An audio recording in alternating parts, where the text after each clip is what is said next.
Baka ambaye muda mwingi uwanjani anamuona Diarra pale, alafu kuna Baka na Jebu mbele. Tunakwenda kwenye Diarra. Dem tupe kwanza mtoko wa Diarra hapo mfaaga ule mlege wake. Unaonaga vipi? Tupo ule mlege wa Diarra. Bwana.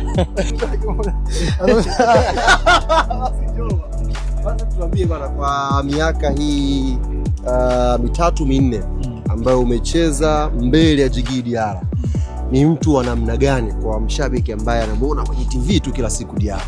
Diarra kwanza, kitu cha mwanzo hapendi kufungwa. Hapendi kufungwa, hata tushinde 10 hapendi kufungwa kabisa. Kwa hiyo, lakini pia la pili, Diarra ni kiongozi. Vile mnavyomuona kuna wakati tunaona na tunafahamiana uzuri. Sasa hivi Diarra mkoa anajua Kiswahili na sisi wenyewe tunajua kile anacho kusudia kutuambia. Kwa hiyo ni kiongozi, lakini kipa ambaye hapendi kufungwa. Lakini pia ni kwa sasa naweza kusema kwa Afrika hii kama si wa pili basi ni wa kwanza. Diarra yupo katika level nzuri.